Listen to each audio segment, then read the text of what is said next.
G'day and welcome to the Andrew Price podcast. I'm excited to have a guest whom many of you will recognize. It is Clinton Jones.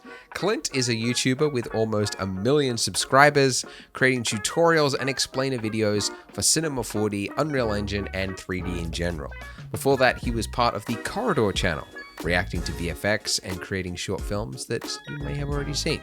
Most recently, though, he's created a series of community challenges that have gone viral, where thousands of artists create animations, and then Clint puts the best into a mega montage that is incredible to see if you haven't already. So, ladies and gentlemen, welcome, Clint. Yo, what's up, Andrew? That was a solid intro, man. Thank you. How are you doing, man? Good. Great. Yeah, it's been a long time since we last met in LA. The pandemic. Yeah. Pre-pandemic. Yeah. Absolutely. Yeah, you came down. I think we did a podcast together when I was at Corridor, and we talked about all things 3D and That's what's right. a diffuse map, what's a specular map, like all that stuff. It was good times.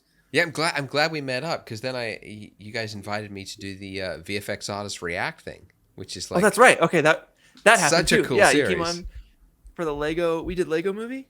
Yeah, Lego movie, Interstellar, and Mist, I think it was. Yeah. Nice. But yeah, that was fun. That's great. such a cool show. Isn't it weird, show, like man. with YouTube, that like the stuff that takes the longest to create often doesn't get that many views, and then you're like, screw it, let's just throw on a camera and then we'll just react to stuff, and it's like, yeah, that's what we want. It is nuts. I think the backstory on that was like Carmichael was there at this point, and like we were like, we need a video for like the Corridor crew channel, right? Because there's two separate channels, and they were like, yeah, we gotta have a video. What the heck are we gonna do? And I think it was like Nick or something, or Carmichael, and I was like, why don't we just react to like some VFX shots, some like janky ones? Because I think the Sonic trailer came out, right, and it was like, yeah, that was it, and it just like popped off, and like, dude, they're on like, I don't even know what episode they're on now. yeah, like 60 something. Gosh, yeah, that sounds right. It's incredible. Yeah, I like that it's like you're reacting, but also you've done your research also before it starts, so you also learn something. It's not just like a bunch of dudes going like, that sucks. Yeah, you know, which it could be. Exactly. That was like some of the best time when I was there. Was like, just today's a react day, awesome. We get to show up, goof off, have a good time, and like it's always like nerve-wracking too, because Nico and Ren and Sam, like, they put in their research, you know, and I'm like, shoot, I gotta do my research, especially Nico and Ren really put in the research. Yeah. And I'm like, man, I gotta come to the table with like at least one thing that's well researched. Two, I'm feeling good, you know. And then after that, you know, we get some Smash Bros in, then we go to lunch, and then we get some more Smash Bros in, and then you just kind of like wrap up the day with like the work. It's a great day. Like, react days are good days. Yeah, nice. Oh man, so how many years were you at Corridor? I was there. And why don't we start with like, what were you doing pre-Corridor? How did they find you? And how long were you there for? Shoot, man. Okay, well, that just goes all the way back to how I met them. I was living in Georgia. I was in high school, and I had discovered Andrew Kramer, After Effects Video God. Copilot. Yep. Yeah, and I was just doing just little VFX shots. I loved it so much. And at a certain point, I started posting a little bit more than just VFX shots on YouTube. I started posting like little shorts, you know, some of it was a story with a story. I was like, gotta have a story if you want to go beyond just a VFX reel. Yes. So at that time, Freddie was doing his thing, Freddie Wong, who later did Rocket Jump, and Freddie Wong was with Freddie and Brandon, and so they were doing cool stuff. I was a fan of them. I sent them a message on YouTube when there was a YouTube messaging system that wasn't overloaded, that he answered, and he was like, dude, your stuff is awesome. I was like, what? no, I'm saying your stuff is awesome. And he's like, no, your stuff's awesome too. I'm like, what the heck? This is weird. And so I came out there and like, Where were you living? Sorry, I was in Atlanta, Georgia. Ah, okay. So that's where you grew up, Atlanta, Georgia. Kinda. I grew up in Chino Hills, California. Okay. So I was in California for 10 years, just outside of LA for like 10 years. And then my dad got a job in Georgia. So we moved to Georgia. I was there for 5 years. This is happening in Georgia, right? So then I come back out to visit Sam and Nico, Freddie, Brandon, Jimmy, like everyone. I meet them for a week. How old are you then, by the way? I mean, dude, I was probably like 18. Oh, wow. Fresh-faced kid? Starstruck? Yeah. 19. Yeah, definitely. I came out and we just played games for like a week. I maybe helped them. I think I helped them with like a shoot. I think Sam and Nico were just starting their channel at that point. Oh, wow. Right. And then, you know, I went back and Freddie, like later, Freddie was just like, dude, just drop out of college, come out here, move out here. And like, let's just do this. And I was like, okay, I'm down to drop out. Cause like, I'm not learning crap at tech school. I'm going to tech school. What is tech school, by the way? What are you studying? Digital media arts. The most like vague general term for like. Yeah, I was going to say, that is pretty vague. Digital media arts. Yeah. So, I'm like learning all the stuff. Like I'm taking Photoshop and After Effects and even C4D. And I'm like, I know more than they're teaching because I'm learning online myself, you know, through Andrew Kramer, you know, YouTube, I think was out at that point. Yeah, YouTube was out at that point. And like, I told my dad, I was like, yo, this guy, a random dude in LA told me to drop out and just go make films and shorts with him. And I think I'd shown him some Freddie stuff. He's like, oh yeah, Freddie's cool. But no, you're not going to. No, you got to graduate. Wow. Yeah. Okay. Yeah. So I'm like, what? God dang it. I get it. But Yep. So then I talked to Mr. Mason, my After Effects teacher, who was like the one cool teacher who let me work on my YouTube stuff as a grade. And he was like, you should go. What are you doing? You have the job. We're all here to get the job. You got the job before you got the degree. So just go. If you don't, this job doesn't work out, just come back and finish college. Tech school, 2 years. This is nothing serious. And then my dad said, okay. He said, yeah. And so I packed my car full of all my airsoft guns, all my costumes, my cat. And we just freaking, in 2 days, we got to LA. And so that's how I met all of them basically during that time. Freddie, Brandon, Sam, Nico. You know, I was there doing freelance, working on my YouTube channel for a couple years. Then I worked at Rocket Jump for 3 years. And then I didn't know that. So you worked at Freddie's company for 3 years. I didn't know that. Yeah. I worked at Rocket Jump for 3 years. Right. That was awesome. Learned how to like. I feel like I learned what it. Like the bar was raised very high in terms of writing. You know, writing is the hardest part for me. Trying to write a story a well-written story is very difficult to do. So I really learned. What's annoying about it is like that's the bit that matters the most, right? Yeah. Because like you can put all the gloss that you want in the VFX, and yet if the audience doesn't connect with a character or feel there's a compelling motivation for their actions, then they're just going to go, you know, the number of views will be like nothing, right? Yeah. Then it's just a long VFX reel. And who cares about that? Yeah. So did you learn that? Did you read books, or like how did you approach that? Storytelling? Yeah. Well, first was watching good movies. You know. And even like before that, I wasn't even like a big cinema guy. I just loved Jackie Chan movies, Bruce Lee movies. But you know, my dad showed me some cool movies, some well-written movies, and like I knew there's like a difference between like a Spielberg movie and like a slapstick comedy. But I also love slapstick comedy at the same time.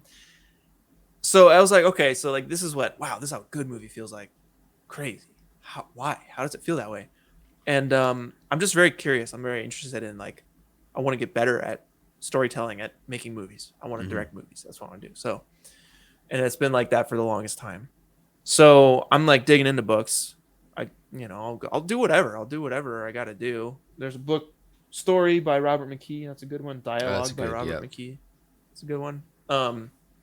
So those are just some examples. I'll, Save the Cat is one that some people are like, yes, or like, no, but I read it still. What else? Like, I think by doing it, by actually writing and then editing the video, putting it out and looking at it after some time has passed and being like, didn't quite hit the bar on this one. Yeah, Or, I know. hey, this worked out, like that was a good little bit there. And just continuing to study and look at my work. Yeah. And debrief the work and watching better movies. Hanging out with other people who are good at it, learning from them. So like at Rocket Jump, Matt and Will were like, those guys are amazing. Very, very good writers. How big was Rocket Jump, by the way, when you were there? How many employees? Oh shoot! So when I first, so there's a difference between like Freddie W and Rocket Jump. So Freddie W was the YouTube channel. It was just Freddie and Brandon, plus like a couple, like there was some editors, like Ben Waller was there, and there's some like VFX guys. Henry was there from Minute Physics at the time, and like there was like a kind of a small group of people, but Freddie and Brandon were the main guys.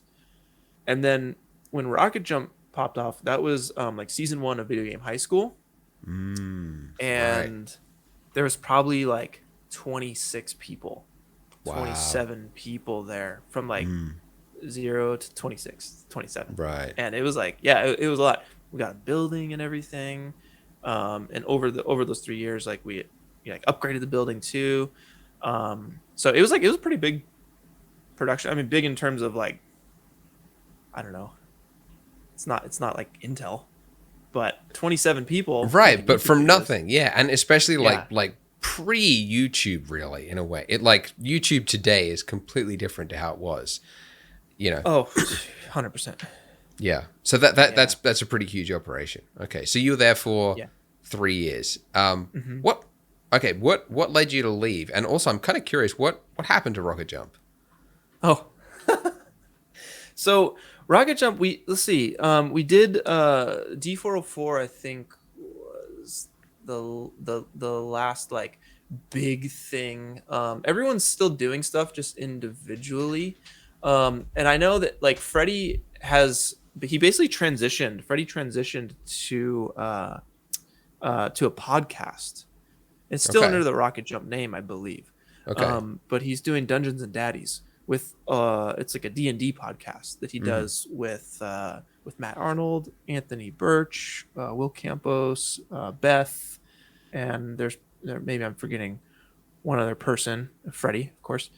So that's like his main thing right now.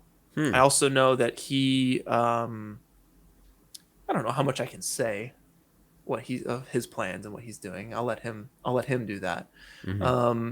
But yeah, he's actively doing stuff, and like there's some big stuff coming along. So what led you? So you were there for 3 years, and then how did you make the jump to Corridor, or what did you do from there? So from there, I was like, all right, I got my YouTube channel, and I'm gonna start going back to my YouTube channel. I'd been working at Rocket Jump for 3 years, and I'm like, you know what? It's time that I start posting on my own channel again. And I always felt like, man, what if I just kept posting on my channel? I took these 3 years off. What if I had posted? What if I kept posting? So I like started to try and go freelance essentially.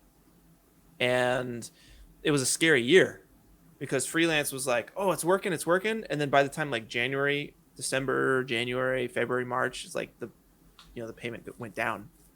And it was like, oh, shoot. It's like, oh, this is scary. This is difficult. I hadn't done it for more than a year. So I didn't know if it was a freelance cycle of this, Yes. Yeah. I was just seeing this. And I was like, terrifying. Yeah. And Sam and Nico were like, yo, dude, what are you doing, man? Get over here. And I was like, yeah, you guys are right. Okay. Yeah. It was a no-brainer, like natural move for me. Got it. So you're looking for something stable, something to pay the bills, more regular income, and they're like, Yeah, and come under our wing. yeah, and to learn from, like, Yeah. I want to be able to like max out. And so so at Rocket Jump, my like story skills went up. At Corridor, my VFX skills went up. Got it. And That's great. but yeah, absolutely. And like, let's see. And they were all my friends too. It's not just random people. It's like Yes, that helps. literally everyone here are all my friends. So it's like, yeah, that's always a no-brainer, of course. I'll be there in like 2 seconds. And yeah, we did, about 3 years of that. And it got to the point where like there was a lot of things that I enjoyed doing there. There were also things that like I enjoyed doing that I wasn't doing there, like longer form storytelling. I really wanted to do longer form storytelling. So like I'm writing a feature right now. It's a feature. You're writing a feature, 90-minute feature. Yeah, 90.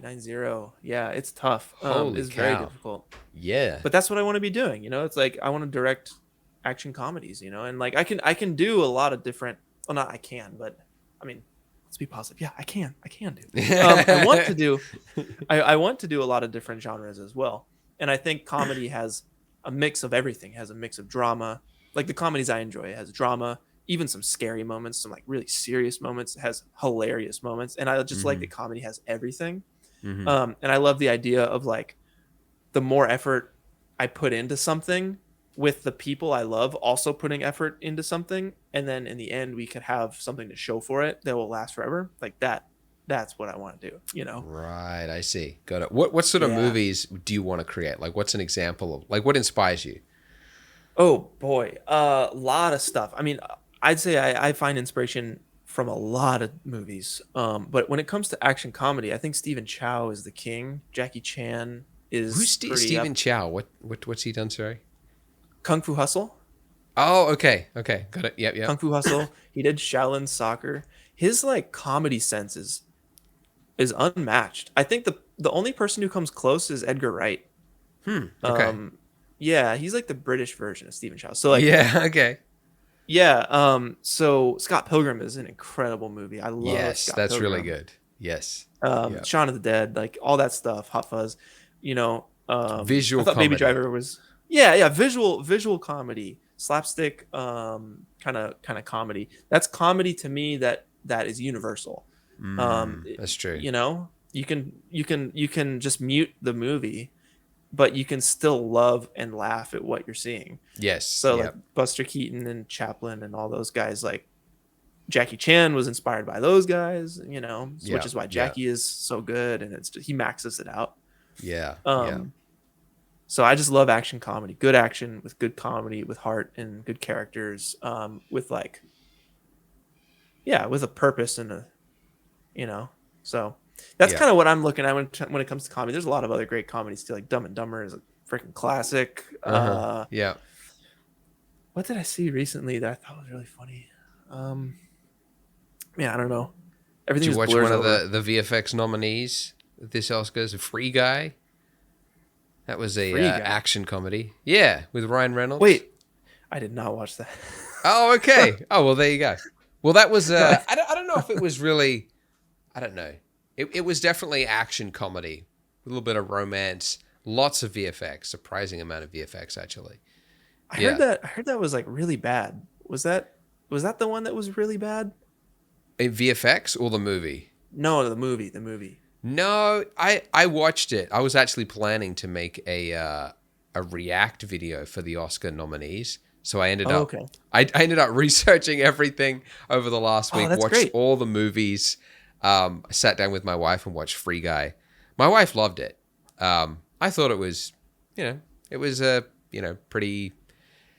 The storyline, I'd give it I could see it getting a 50% or something on Rotten Tomatoes, something like that. It's just fine. Is it just one of those movies? It's just fine. Passes? It's just fine. It wasn't terrible. Yeah. But for something to like silly to watch, like something lighthearted, Free Guy's all right. Yeah. Okay, I got you. Yeah. Yeah. Okay. Noted. Yeah. I always thought about like watching all the Oscar movies every nominee. I thought like one of these days, one of these years, I'm just gonna like do it. I'm just gonna watch every single one because I Yeah. should. You know, Uh-huh. I'm trying to make Uh-huh. movies. I should know what's going on, what is being considered a award-winning film. Yes. Yeah. Um, but I'm picky, you know, like Yeah. I I know don't what really you like mean. Marvel movies. I don't really like movies, just passable movies. I'm like, I could watch a great Yeah. movie. Exactly. I feel the same. And especially when there's like I don't know what you call it, but it's like a mass market movie. You know, like a lot of Marvel movies are kind of like that. It's Yeah, it's like top 40. It's it's like yeah, this it's popular. everyone's gonna love this, you Yes, know? exactly. We've And when watered it this appeals all the to way down. everyone, it very rarely hits your niche, the thing that would Yeah. really like blow it out of the water for you. The only Yeah. movie, although having said that, I felt like some of the Marvel movies were kind of more deep than others. Of Um, course. you know, Yeah. the Iron Man 3 had like a deep element that I kind of liked. This sort of like man who tried to do everything and kind of burned himself out. Mm, Uh, yeah, that's relatable. some of it was kind of yeah, it's relatable. Some of it was good, but you know, I know what you mean. Yeah, Yeah. Yeah. yeah. Did you watch Dune? Dune? Yeah, Oh, yeah. yeah. Love Dune. Oh, Dune's great. man. Yeah. Dune was so good that I bought the book and I'm 100 pages away from finishing it. Oh I've been yeah, I 100 read it pages as away for a well. long time. Yeah, yeah. After seeing the movie, like No, because of the before. movie? Yeah, Okay. but yeah, Yeah, I it's thought it really was good. amazing. Yeah. Denis, he's my favorite director right now. He is my Really? all-time favorite director right now. Yes, he is amazing. All the Yeah. way back to Prisoners. I think he did something before that, but like when it comes to dark drama, Uh huh. he is number one right now. Mm. Sicario is one of the best. Mm-hmm. Yep. Um, of course, Blade Runner 2049 was amazing. Mm-hmm. Uh, what else? What else did he do? He didn't do Leonardo What else trapped in the did forest eaten by a bear. What's the name of that No, movie? no, no, no. That was the What's the name of that movie? Alfonso. Oh I yeah, think it was. Alfonso Yeah, Cuarón. yeah, yeah. But what was the movie name? Damn it. Revenant. Revenant. Oh, okay. There you go. Yeah, Yeah. Yeah, yeah. yeah. That was a crazy movie. That was a That was crazy good. movie. The VFX in that bear scene, that was incredible. That It was a was bit I was nuts. like, ooh, that is I good. remember, like, you remember this is what I remember. I don't remember if this actually happened, but the nostril steam on the Yes, on the camera. lens. Yeah. Yeah, As he's like breathing down. and you It can see was like the so dust. the way it was filmed. It was like right there. And you're just seeing like Leo's face as this bear is just like ripping into him. And then it Yeah, like goes away and it gets distracted and then it comes back and it was like, oh man, it was gritty. It was almost like a GoPro kind of thing, but but it looked so real. It was yeah, incredible. Yeah. yeah. That's a That's crazy a scene. feat. You guys got to Mm-hmm. watch it if you haven't seen The Revenant. Check it out. It's a good movie. Freaking nuts. What are some Absolutely other insane. movies that you were impressed by the VFX that you're like, By the wow, VFX, that's innovative, or the way that was filmed is very very well done. um, all of my references are pretty old, but I'd say That's fine. District 9. Oh Yeah, man, that's true. Yep. Yep. insane! Like it looks so real. Hmm. They really did themselves a solid when they just shot it. They didn't worry Mm. about the tracking. They're like, we'll track it. We'll get the track. Don't worry about that. But Yep. it felt real. It wasn't all locked off. It was like Hmm. it felt like you were actually there with the guy. It felt very visceral. Hmm. Um, and it just looked photoreal. The hot blasting sun on those like the Right. aliens. Because it was shot in it was filmed 2009, was it? Maybe even a little bit Oh, earlier. I So don't remember, but that sounds about right. the VFX was yeah obviously, and it was low budget as well. So why do Hmm. you think? I mean, there's probably a VFX artist react movie we could watch, but why do you think that District 9 was particularly like stands out as like, you know, A great VFX. yeah. I think the fact that like there they're interacting. Okay, so you have from what I believe, there was an actor playing the alien. Mm-hmm. Yep. So what's his name? Charlton Copley. He was interacting with an actor in not even a mocap suit, I don't think. I believe it was just your only reference for hand animation. Uh-huh. That's it. And so he's interacting with a real person. There's an exchange between a real person and what will be a VFX alien, right? Okay. So that is huge. The second thing I think is the lighting. They're just doing that super hot blast of the sun, with some, probably some bounce light. It feels very natural. It's not overly lit. It doesn't feel like a studio production. It just feels like they're out there, and this is the light they have. And I'm sure they had like big old diffusion things, and they're shaping the light, but they're not like simulating the light on a soundstage. Right, that's true. Yeah, it felt more in a similar way to The Revenant, because they didn't use any studio lighting for that either. I think they just used natural light and bounce for The Revenant, the entire Revenant, which made it a nightmare to shoot because there was only like certain windows where they could actually they had to wait an entire day for the next day to roll around so they could get that half-hour window where they could shoot the shot, which just sounds awful. That's why so many people quit on set. My buddy was on set every day of that movie. Really? And wow. Yeah. It's so crazy. Yeah, some good stories, but it's confirmed. It would be like, okay, we only we set up all day for like this little okay. All right. That's it. Oh my God. That must be so stressful. Like coming up to it. Yeah. If there was like a hardware failure right before it, you had all day. Yeah. Oh my gosh. Anyways. But that's a good point. Yeah, that's a good point. Yeah, natural lighting. So natural lighting for District 9. That helped because it wasn't, I think so. It wasn't studio lit, which I think is actually, because I watched one of the other nominees for this Oscars was Shang Chi.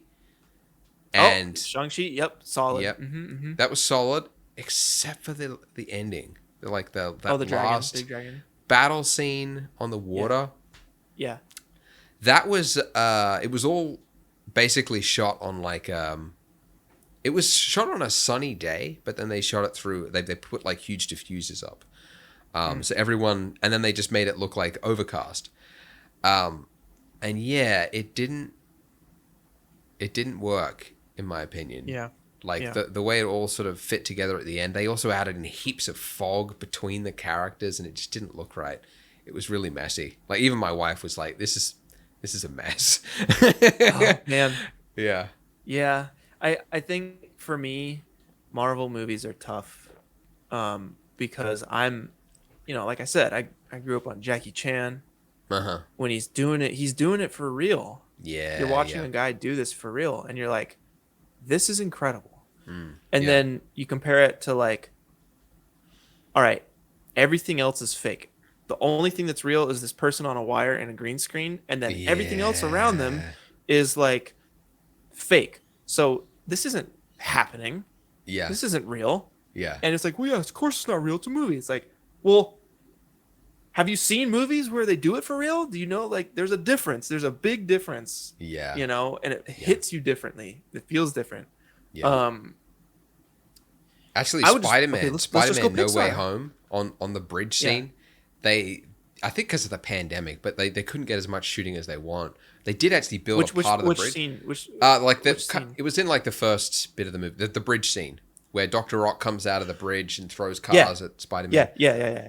That was almost entirely CG. So if you look at the behind the scenes, there's a shot where it's just Tom Holland hanging onto this thing. He's in a grain mocap suit or something. And then Dr. Rock. And then they do the wipe of the only thing they left was the actor of Dr. Rock's face. That's what I'm saying. And then they de-aged the face. So the entire frame was CG.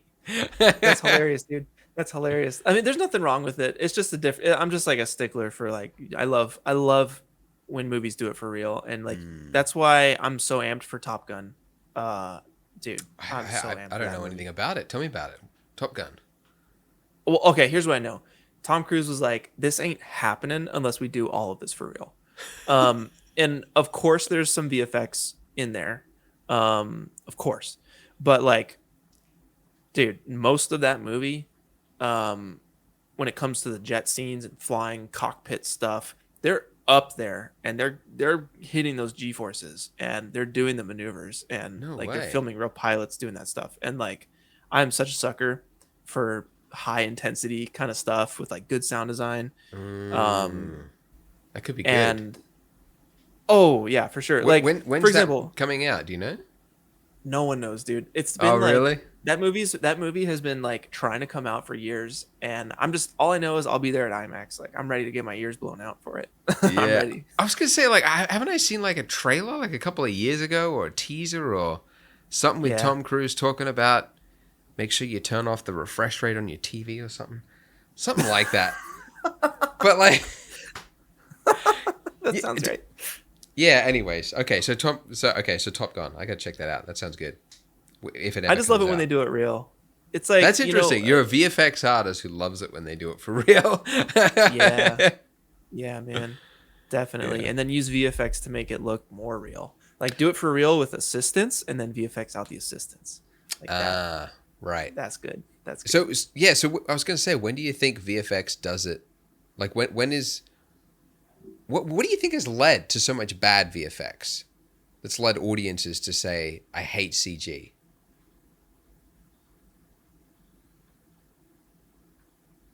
Is it cost saving? Is it cheaper to do it in post than it is to do it for real? It's safer. Okay. It's probably cheaper. The logistics of like T2, right? T2 helicopter pilot going under the bridge. I don't know if like they would allow that anymore. Probably not. Yeah. This is Terminator 2. A helicopter goes under a bridge. I don't remember that, but okay. Dude, at the end, oh my god, oh my god, T2. I gotta watch that again. Okay. Oh my god, talking about doing it for real. James Cameron is the one. That's why he's the best. Yeah, he's a beast, isn't he? Yeah, like he does it for real. He does it masterfully. He's choosing the right shots for the right moments. His editing, like the pacing, the editing on point, the storytelling, the characters, the shots, the lighting. It's like I'm getting chills just talking about this. It's perfect. Dude, it is perfect. James Cameron is the one. Yeah. I gotta watch that again then. Okay. So smart. Yeah. Titanic even, Yeah. But okay, so your question of why audiences are what was the question specifically again? Yeah, what do you think has led to audiences to say they hate CG and led to so much bad CG that audiences recoil at the mention of VFX in a movie, and that all the marketing now has to say that VFX, we barely used green screen. We like they're almost like pushing the VFX artists out of the limelight, Yeah. I think it's flashier and it's more marketable to say Tom Cruise jumped this bridge. Right. Yeah. I think it's also like magic. You want to believe it's real, Yes. You don't actually want to know the tricks behind it, That's what I'm saying. Like with Marvel movies, and I bag on Marvel movies all the time. But like I just know it's fake. I would rather watch Spider-Verse was the best. The best. Yeah. Because that was cool. It wasn't about whether it's real or not. It was just about the story. It was just focused on the story. And the design and the style was so cool. Like it felt fresh and the story was solid. It was so well done. Yeah. I don't want to see an actor's head with CG around them. It's like just make a Pixar movie, Yeah, that's I love those. I agree. Go full anim. Yeah. Okay. Got it. So It's Spider-Verse, like, they went full, yeah. they went full animation, full CG, and that works. Or go For full me, practical. I'm kind of a 0 or 100 black and white kind of guy. This Yeah. is just me. The general audience, they don't care about VFX. I think they're just like, that was a fun movie. That's what I wanted, in Right. that movie. Right. Right. But the people like me who are like super critical of it and trying to do it myself and like trying to base my career kind of on filmmaking, and it's just, I guess it's just not the way I would want to do it. I'd rather just do it for real and capture that moment in camera and have it be a magical moment, Yeah. But at the end of the day, it comes down to feeling. It's like, if the audience feels like they're watching an animated thing, but where I'm trying to mask it as real, but it's like really it's not, then I think I lost. Yeah. Yeah. And if it's not focused on the story, and yeah, it Got comes it. down to the story. At the end of the day, it's all about the story. Who cares whether Yes. it's VFX or real or whatever? If the story is good or bad, like that's kind of what it comes down to. And like, I don't know. I think a lot of movies nowadays are just like so just fine. They're just okay. I agree.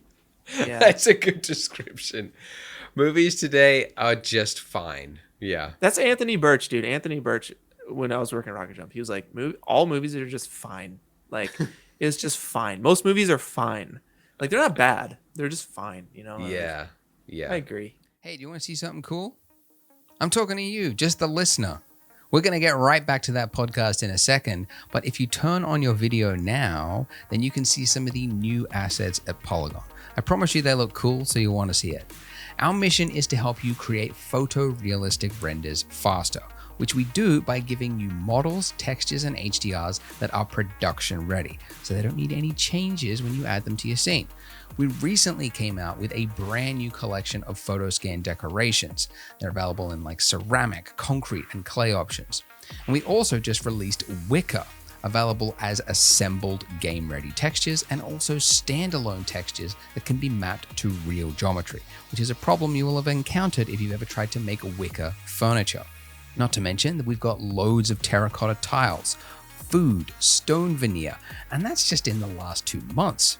So if you're serious about 3D, you need better assets. So sign up at Poliigon.com. That's Poliigon,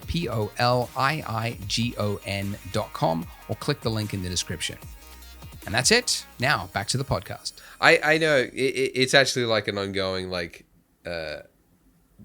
debate my wife and I have whenever we want to sit down to watch a movie, because she's in the category of free guy, just wants chill, something lighthearted, something silly, doesn't want to get too into it, Whereas I want a movie that you love it or hate it, Yeah. I want that movie Mother. Did you watch Mother? The Korean one or the original? Oh, that's right. I've seen both actually, but the most recent one, the Korean Western one, right? Western one. I've seen the Korean one. Mother with an exclamation point with Exclamation Jennifer point? Lawrence and who's the director? It's like a famous director. It's the guy who did Noah. Noah. Wait, isn't it the guy? It's the guy who did Gotta look this up now. Pi or something, or Black Swan. Is that the same guy? Mother with an exclamation mark came out in 2017. Darren Aronofsky. That guy. Yeah. Yes. There we go. That Okay, with so I've Javier seen- Bardem. That's God. yeah. That You've guy's seen that one, good. surely. No, I have seen the come Korean one. Oh, Bong Hoon? What is it? I don't remember. Bong Joon Ho. The one about the The kid. yeah, And the mom. that's right. And the think that's mom, probably what and they're there's a both murder, and did his son do it? Yes. That's also okay. So that's 2 movie recommendations for our audience. Watch both movies called Mother. Completely different countries, not about the same thing, but they're both actually fantastic movies for their own reasons. Wait, so there's another movie called Mother with the exclamation point. Yep. It's not a remake? It's not a remake. It's not a remake at all. It's by Darren Aronofsky, Jennifer Sure. Lawrence, Javier Bardem. That's a great movie. That's a movie that will challenge you. And if you look it up on Rotten Tomatoes, I think it's like 66% or something like that. Because it pulls audiences. Like, it's really... I'm there's down not for much those you movies. can say for it, but it's weird. And it gets really confronting. I Let's just say that. love it. Yeah. So check that out. But that's the kind of movie I like. Like, my wife walked out of that crying and said, "Why did you recommend that?" Wow. And I walked out of that going, "Hell yeah." Yeah, you want to get blasted, you know, like Yeah, you I watch want to something- come away feeling a little different. Like, maybe better, maybe worse, but that's all right. you want to know? remember it. It's memorable. Exactly. It's a memorable movie. And that to describe movies today, not many of them are memorable. Not many of them. I think recently for me Spider-Verse was memorable. It's true. That was innovative. Yeah. That hybrid 2D, 3D. I mean, that was just a masterful of like the technical as well. You know, Agreed. So many just like technical wizards making sure it all works in all of its ranging styles. I mean, that could have been a horrible movie, right? Like, let's mix all the styles together. It was Anime directed and this so and that. well. Yeah, it was They just really well knew where to put it all and how to Yeah. shape it and how to make it feel like it. Yeah, that was a memorable movie. That's Yeah. good. I like that. Is it memorable or no? done. Yeah, exactly. God, anyways, we got way off topic. It was originally, how did you get picked up at Corridor? And how long were you at Corridor? Because you quit recently, 3 right? years. Yeah. 3 years. 3 years. Just 3. Feels like way longer. Whoa. I mean, I've been in their videos for a long time. So right. for a lot of people, it's like, haven't you always been there? Yeah. Yeah, exactly. Yeah. Yeah. So Okay. for 10 years, you know, since I've been back out here, it's like I've been in all of Freddie's videos, a lot of Sam and Nico's videos. So it just feels like I've been there always. you Got know? it. And And you even broke after. away recently to basically achieve your dreams of more storytelling, a Yeah. feature, that kind of thing. Longer form, kind of stuff, and also to just build my own thing. You know, I want to have something that I can. I mean, you know, you've done it. Yeah. Like I want to have something that can be mine when I'm 80 or 90. Right. You know, Right. Whether Yeah, it's whether I'm still like judging, you know, art videos every single do it. Yeah. You know, I don't think that'll be the case, but I'll probably be doing some crazy 80-year-old stuff like bonsai garden channel. I don't know, who knows, dude. Right. Yeah. But you want something. Yeah. Yeah. Got it. Something that's your own. That's cool. Got it. And tell us about this these challenges that you've been running. Oh man. That seems absolutely. to be something that has really taken off, right? Yeah, absolutely. So, let's see. I think the first one I did was Parallel Dimensions. And it was just a character walking away from camera with the camera following them. Yeah. And you know, I guess let me take a step back. So I hadn't posted on my channel in 6 years. And then I was like, you know what? I used to make like $300 a month I was signed with Machinima, and I was like, you know, I should get the $300 a month back. Cause like the account got like what was it? Not demonetized. The account got like just disconnected from AdSense. And I was like, what? People are still watching Cardboard Warfare and stuff. Like, I should at least be making like the sleepy money. Let's try and like relink it. You know, I want to like just relink it. Maybe I'll make an extra $100 a month or something. So that was like my first kind of thing. But also, you know, I wanted to make good videos. I'm not just gonna make some side videos just so I can make money. I want it to be good. So I started doing live streams. You know, I started doing just like on Saturdays. I was still at Corridor at the time. I was just doing live streams. Like, you know, this is just my process for 3D. I'm just gonna hop in and create something. No, not too much pressure, you know. Because that was a big challenge for me. Was like every video I made had to be better than the last one, and I got to the point where I just couldn't make anything. Like it just got That's a terrible trap maxed to out. fall in. Yeah. You Yeah, don't want that. like this is impossible. Yes. Like yeah. this is more reasonable. So yeah, I started doing the streams and popped off like the Discord server, and we started doing weekly challenges. Where it's just like Inktober, you know, hit you with a prompt, do a render, and then I was like, I want to do something bigger. I want to do a thing that all of us can do, something that's bigger than just me. So did the community challenges, and like it caught on. It straight up caught on. I wasn't expecting it to catch on, but it makes sense, a lot of talent in one place. So I thought that was super cool. And since then, the Discord server has popped off. I have moderators on the Discord server who are helping me first moderate the server, just make sure that people aren't posting stuff they shouldn't be posting. But also it's like, hey guys, you guys are moderators on the server. Let's figure out what this new community challenge could be. So we'll bounce ideas back and forth and try and figure out what's the best way to challenge the audience. But also, this is what we learned on the last one. I want to figure out a way to challenge the artists, right? But also have the final result be accessible to everyone who watches it in the end. Not just I don't want it to just be an artist thing where just the artists can appreciate it. I want it to be a thing where someone's grandpa can watch it and be like, oh, that's cool. Yeah. Yeah.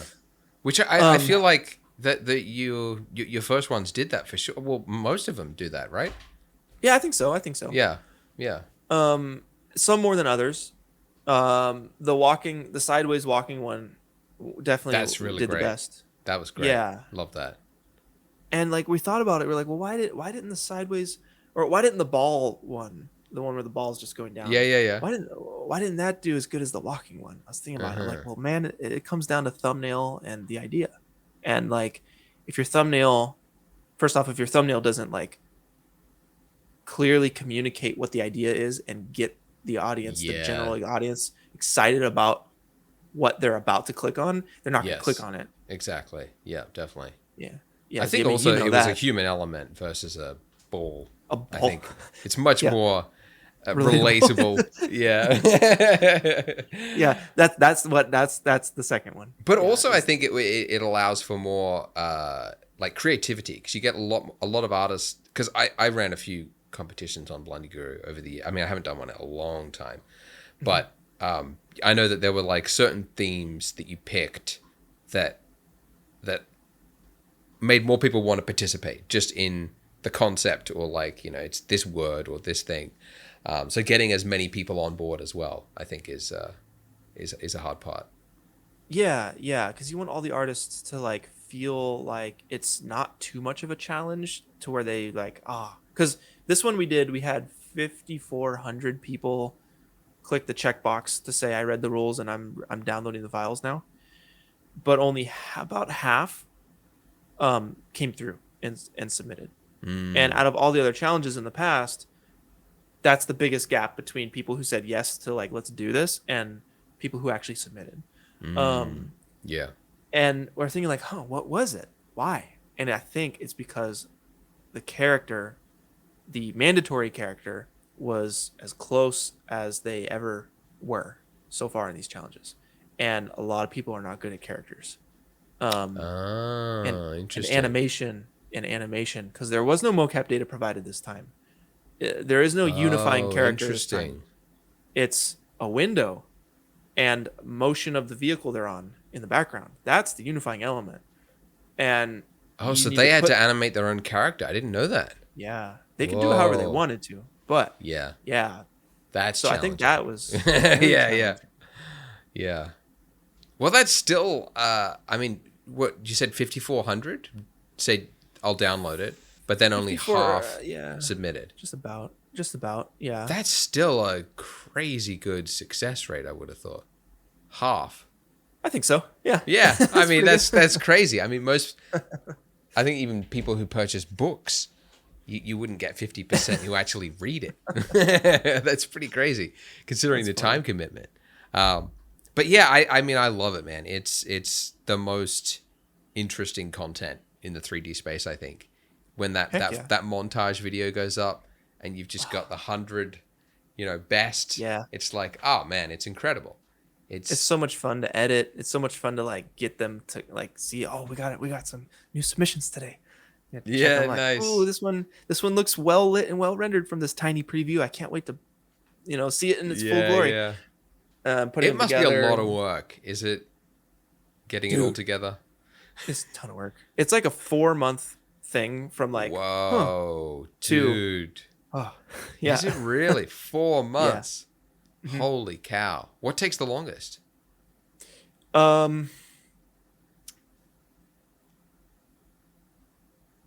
Coming up, I think the very beginning is coming up with the best idea for the challenge, building the rules, building, making the announcement video, like all the pre-work leading up to the announcement.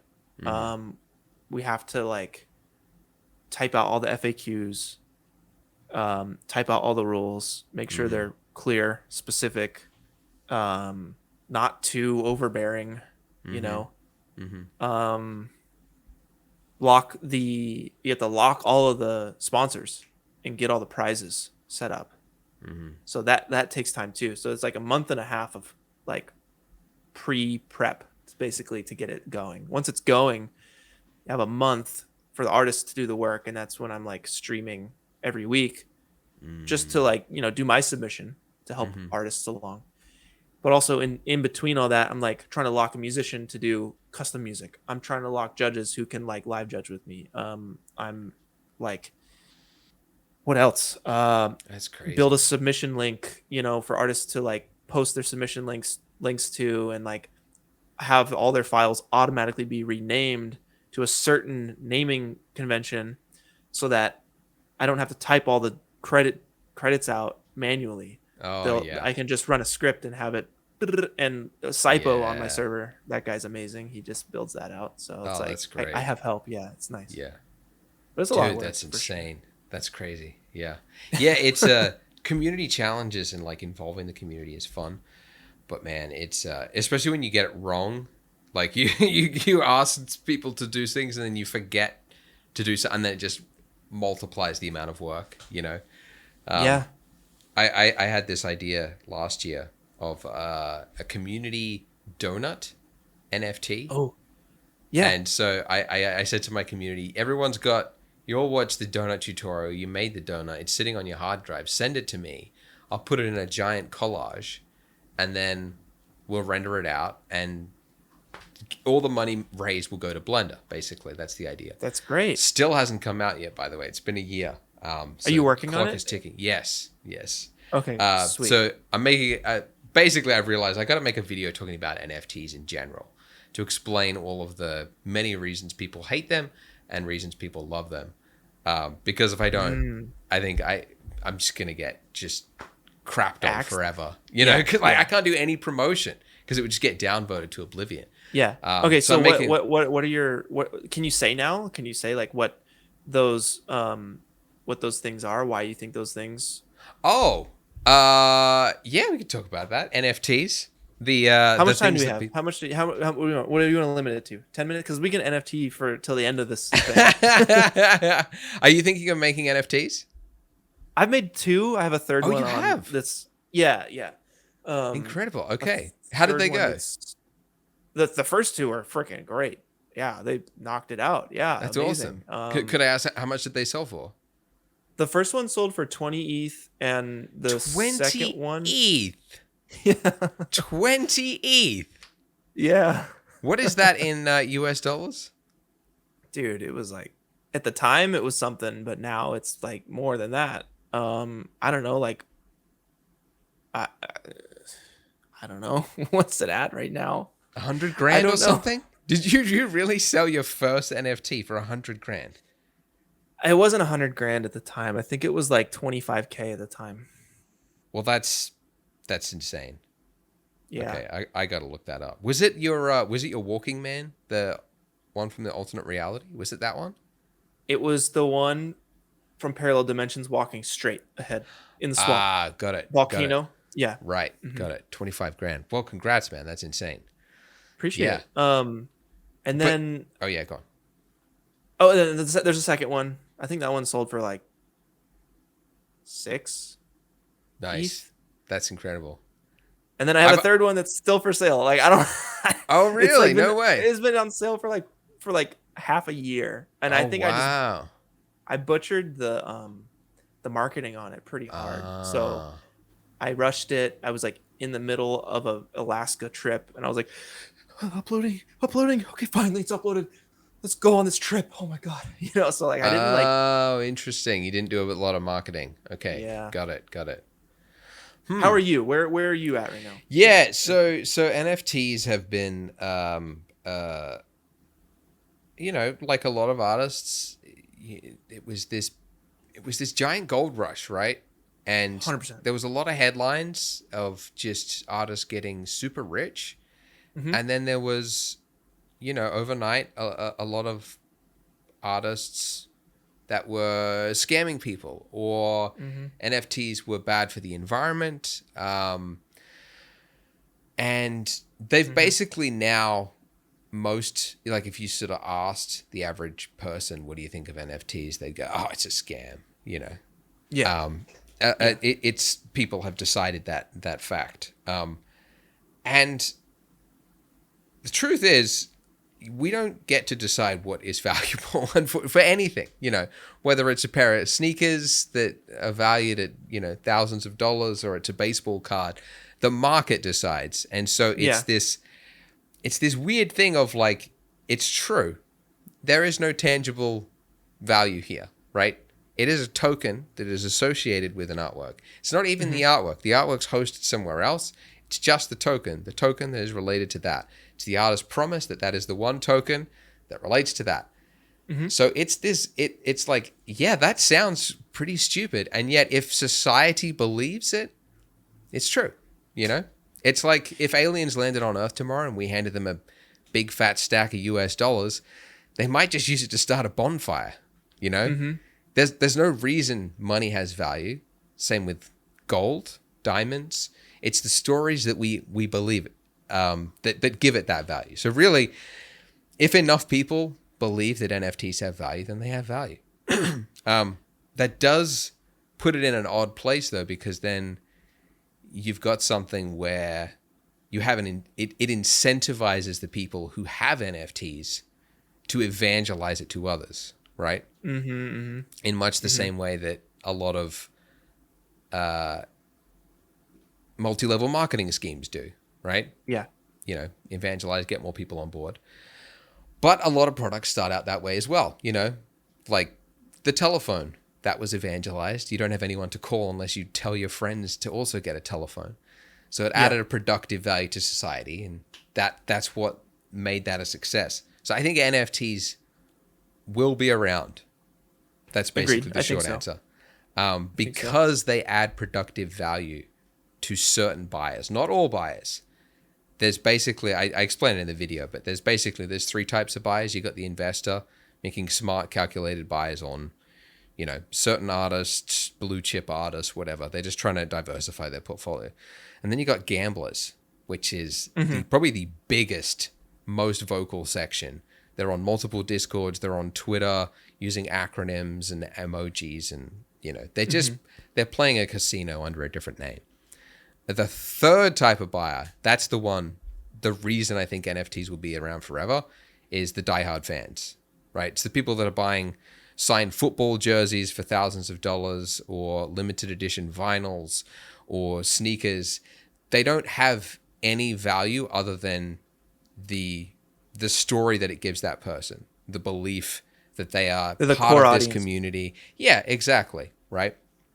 So being able to purchase a rare thing for this artist that you love, like if you're the 1% fan of that, most people do have something that they love so much that if there was ever a chance that they could own something, as pointless and stupid as it would, you would still go like, yes, I'd probably want to own that.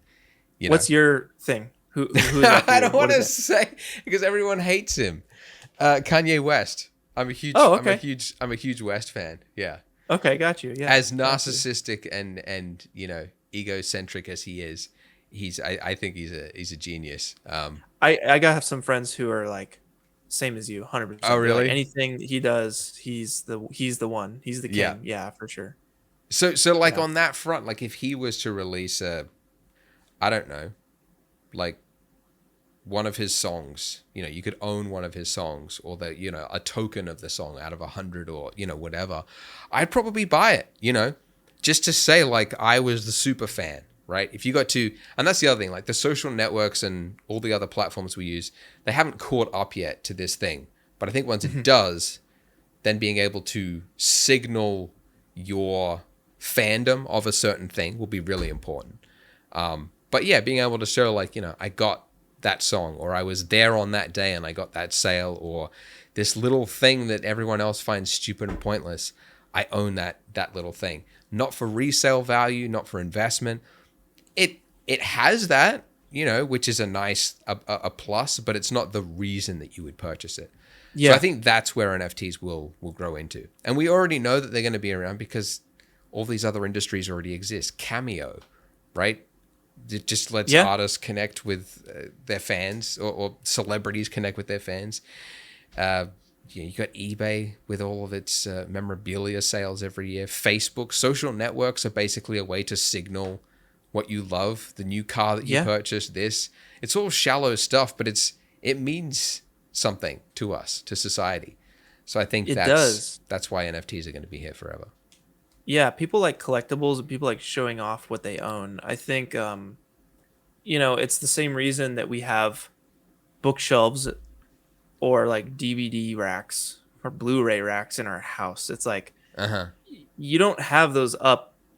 Like, do you have those up for you, or do you have those up for the people who come in and you want them to see what you're reading? Yeah, right, exactly. Or what games you have stacked on your shelf, So I definitely get that. I just love collectibles. Yeah. Probably not as much as diehard fan who's collecting those little not bobbleheads, but the like little vinyl toys. Yeah. I forget what they're called. Yeah, I'm not like I'm actually like the less things I have, the better. But so which is digital. Digital is cool. I'm down. I also think the reason people buy it too is because you have a lot of people who made a ton of money investing in Bitcoin and Ethereum. They had nothing to spend it on, and I think the art was the first real cool thing that they could spend it on, and that they were like for sure, proud definitely to spend it on. Yeah, it was a lot more human than numbers and much more approachable. Yeah, but there is definitely, I mean, a lot of the criticisms about it, like it's to bring people into using crypto, and it's like for sure, I'm sure a lot of NFT promoters are really just people that care about crypto and they just want that to go up. There's wherever there is opportunity, wherever there is a place to basically an unregulated space, there's going to be bad actors, and I think NFTs have definitely got a lot of that. It's like the Wild West of the early internet. There's scams, there's viruses, there's theft. And all of that is happening in the NFT space. And I guess we just have to remember that, like, it's the early days. It's the early days of the internet all over again, Yeah. It has a lot of not downsides. It has a lot of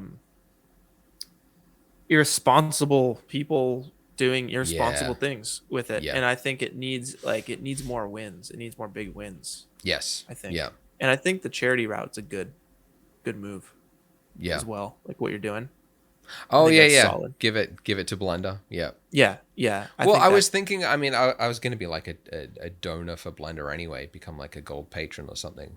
Yeah. And I'm like, I don't know. Let's see if this NFT thing can work. Maybe it's a win-win. Make some cool art and donate to Blender. Could be fun. Yeah, I think it certainly could. Yeah. Well, that's awesome. Heck yeah. Yeah, but the other thing for like NFTs, I explained in the video, but basically like it's the first time artists have been able to actually sell their art. digital art. Yeah. You know, because, you know, it basically, since things have gone digital, we've had to rely on all this extra stuff that just takes time away from the art. Monetization, merchandise, managing Discords. Business. You know, basically we've had to become small business owners. People spend most of their days live streaming and mailing things just so that they can pay the bills. And the time that they're actually spending on the art is at best 1% of their time, which is like the opposite of what it should be. And it's because basically there's no original. You can't sell a file that can be duplicated any number of times until now. So it's the first time that you can do that. And it could be huge. And it's already benefiting artists, not just the rich artists, by the way. That's the other thing. People go, oh, it's only for successful artists. It's like, you don't hear about it, but loads of small creators are selling, you know, probably not even for like, they're not selling them for crazy amounts, you know, $200, $500. It's not even probably minimum wage for the time that they put into it. But it's like 1,000 times more than they're getting from Instagram. Which is nothing, you know, for like uploading their stuff. So it's really cool for art. And it should. That's the other thing, like NFT, like in the last year, I think I've seen more originality in the CG space than like the last 10 combined, you know, because you can sell for that niche audience. You don't need to go for this majority, like we're talking about with movies. Go for that largest pie and hope that enough people kind of like it that they'll look at it. But like with NFTs, you can go for that tiny sliver, because that audience will love it so much that they'll pay for the whole cost of it, basically. Yeah. I see that.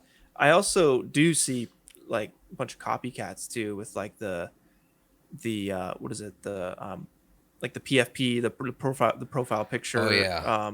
That's getting generative ridiculous stuff. Yeah, it's like. Have you seen OpenSea recently? You just go there any random day and just click on new. It's just that. If I had to guess, it's probably 99% either stolen artworks or derivatives or copycats. There's basically no originality left. I mean, it's the opposite of what it should be. It's terrible. I think that is like a fad. Yes, it is a trend.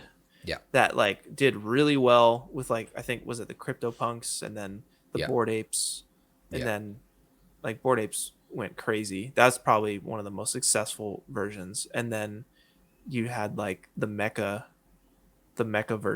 ones that were like looked super. That was like the first. That was the one that I was like, I'm gonna try and get this because the art looked sick. Yeah, it did actually look good. Yeah, and then that turned out to bust as well. So did it really? That was the mechs. Yeah, the Mechaverse or the I think I know the one you're talking about. Like the little robots that look kind of like Lego kind of thing. Yeah, they're all like soft lit with colorful blank blue, yellow, red backgrounds. Are they not worth anything now? They spiked at like 8 ETH, and then I think now they're down to like point something. Really? I don't know. What happened?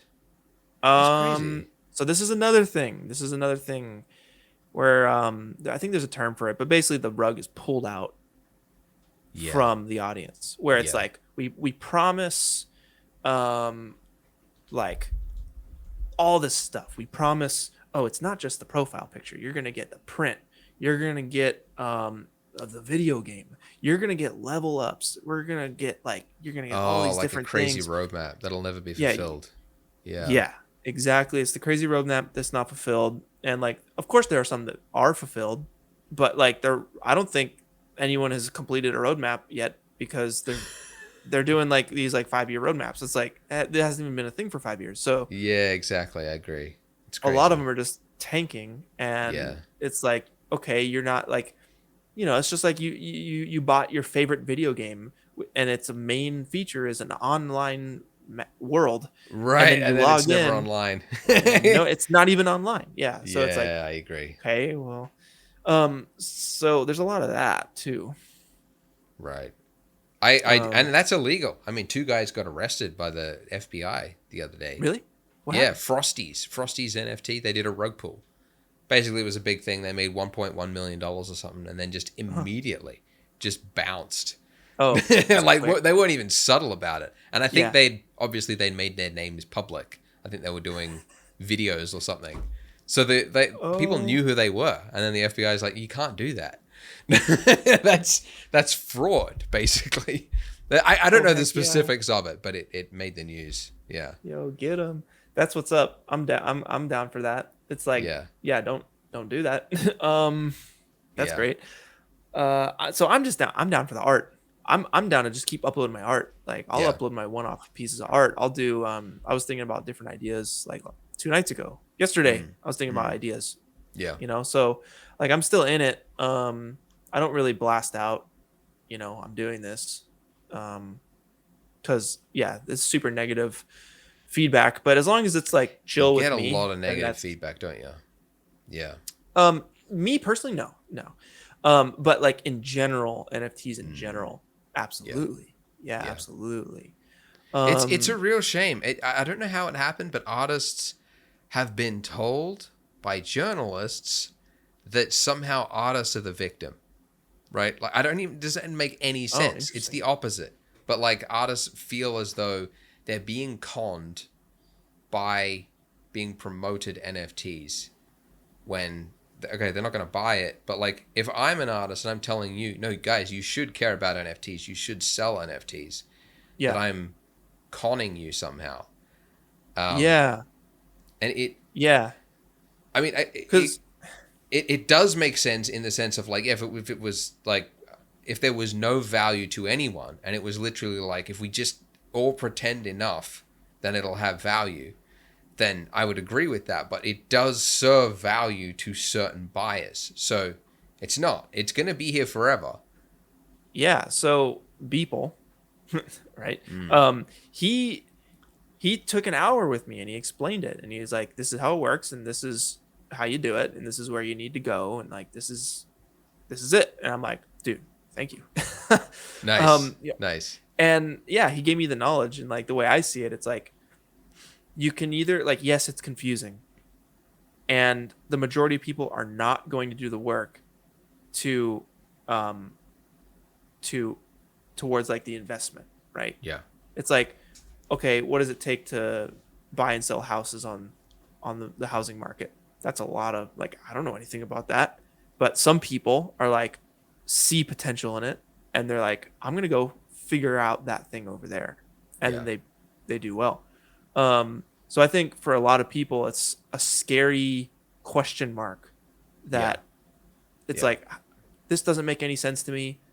Oh, and you're telling me that it's bad for the environment and there's a bunch of like evil people doing it. Yeah. That's dumb. I don't understand it. And it's evil. Well, that's that as well. It's like the art community has never been into investing or you know what I mean, like it's the old trope. It's you like, mean like the individual artist, like the guys like learning people that Blender, are like never sell out, it's all capitalism, greed, all that kind of thing. They see any sort of success or money as selling out. Like an understanding of the economy and the subjective value of assets is not something that we've ever really been thinking about until NFTs. And so understandably, it's got a lot of people asking some questions, which, they're good questions, but they're easily found. And it's not a sign that it's a cult or it's anything else. I mean, look, this is two people agreeing with each other on this podcast. There's people listening that are like, yeah, you should get somebody who can actually debate with. And I agree. Well, watch my full video. It's coming out this week, and you can all rage on me there in the comments. Yep, been working on it forever. So is the edit done? How soon do you finish your videos before you? Oh, dude, this was the worst. I mean, I started writing it at Christmas. And then I wrote it, I rewrote it, and I wrote it again. And then I'm like, all right, I think it's finally ready for people to see it. And I sent it to people at my company, Poliigon. I'm like, guys, tell me what you think. And people who didn't like NFTs, they were like, I'll give you my honest feedback. You didn't convince me. And I'm like, huh, okay. So I like wrote it again. I'm like trying to get, and I like, I scrapped the whole thing. Started again from a different angle, a different approach. And I feel this should work. The title is aggressive. It's called You're Wrong About NFTs. Oh no, but that's great. You gotta come in with the swing, you know? Yeah, maybe. We'll see. We'll see how it goes. But so this is a big moment for you then. This is like you're like stepping up on this then. Yeah, I'm doubling down. It's my hill to die on, basically. It's like I can't plead ignorance anymore after this because I've investigated everything, and it's like if I'm wrong, I'm wrong. But for sure, you know. for sure. Well, dude, I look forward to watching it. Yeah, and I wish you the best. To finishing it. But yeah, the edit's basically done. I think we're doing final cuts now, so it should be good. Yeah. Well, I mean, that was a long ranging discussion, and yeah, it was great to chat. So what are you working on right now? You're working on a feature, and are you uploading? Yeah, what are you uploading to your main channel so people can check it out? Yeah, so I'm uploading twice a month. That's my chill schedule. So I'm like, one live stream a month and one pre-edited video a month. The live streams are, art creation. This Saturday is going to be, April 2nd is going to be me interviewing all 5 of the top 5 winners from this challenge and getting their breakdowns for their scenes. So that's the live stream, and then the pre-edited video is going to be a personal breakdown on my piece that I created and what I learned. And it's mostly like, don't bite off more than I can chew, and why am I wasting time on details that aren't going to be seen? So it's like a lot of like personal little growth learning moments. So I'll do a breakdown on that, and of course, like texturing and modeling and all that. And then writing the feature on the side. God, that's gonna be a minute. Hopefully I can film next year. Yeah, but now I took 2 weeks. I went to my bachelor party last week in Yosemite. That was sick. And then we had parents and in-laws in town this last week, and I'm kind of at a point where it's like I finished all the stuff and I'm ready to like start doing new stuff. So I'm excited to like bust out some new art, just some like one-off scenes that just look beautiful. Awesome. Nature, I play an Elden Ring. That game's so good. Oh, nice. That's awesome. Yeah. So that's really cool. Good stuff coming. Yeah. Thanks for having me on, man. I really appreciate you. No worries. Well, that's Clint Jones. You know where to find him. I'll put the links in the description so you guys can check it out. And thanks so much, Clint. That was great. Absolutely, Andrew. Yeah. See you soon, brother.